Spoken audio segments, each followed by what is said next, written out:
In today's video, I'll show you how to integrate Gokwik with Shopify.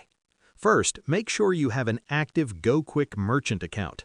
Once your account is approved, Gokwik will provide you with the required API credentials and onboarding access. Now, log into your Shopify admin dashboard. Go to Settings, then open the Apps and Sales Channels section. From here, install the Gokwik checkout app provided by the Gokwik team or through their official onboarding link. After installation, open the Gokwik app and connect your Shopify store by entering the credentials shared by Gokwik.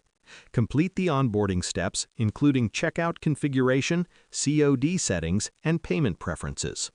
Once everything is configured, enable Gokwik Checkout and run a test order to make sure payments, COD verification, and order flow are working properly. That's it!